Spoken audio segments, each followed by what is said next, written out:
Shubor nakaslem jong unongsan hima.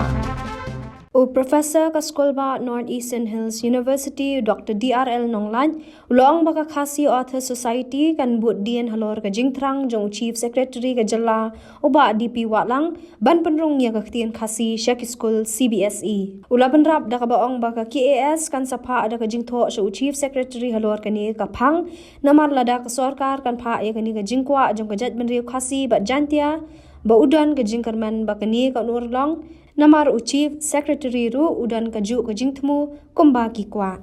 Kublesi bon ya kini kajing kali jong pi. Di pi kajing keren jong Chief Secretary ha kutu kasih. Ka penpau ya kajing ye jong ya ketian kasih. Bat ulat ayat huru bah kapor ke bah udang lek school. Ulai cebar juga jalan rei ulapan bo unele ya ka subjek kasih.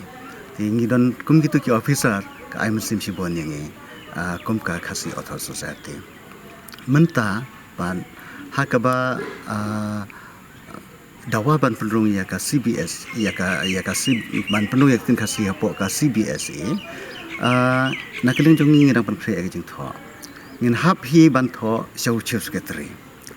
Ba Chief Secretary un sim ya ka jing dawa jong ban tho sha CBSE. Namar ladangi lej bet mangi seka CBSE let's say kinam da itu yang handai lada ka tho hi da ka sarkar katakan kamplan lakat taro ka jing tho jong isya ka sarkar ka nang baran kam nginum slamban le ya kani ka CBSE ha ka jing sya kila don ki kam ki bakile na ka banta ban yo ikinohi kai khasi ki para biatre lang bat nga pranohi kai hangnia kasi department kila julet bonsen sa nong ba dalhi nakaban pankre yakini ki test ke bengi onki ki eligibility test yakinohi kai bani kai khasi te kini ki jing persyang jong ka CBSE ni kumba kila long ki senjam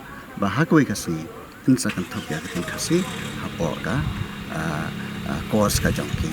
Dimenta ki sedon ki school jongka central government ban pli hangni hapo jela jongi ti ngin yele tenge ba ya ka kasi dai ban rom lemda kumta ki khna kasi jongi bo puli te school kindu ban tep ki tien la jong te katakan long ke jingma ya ka ktien kasi bat kum joro ya ka jing long pang ka jai beliau kasi.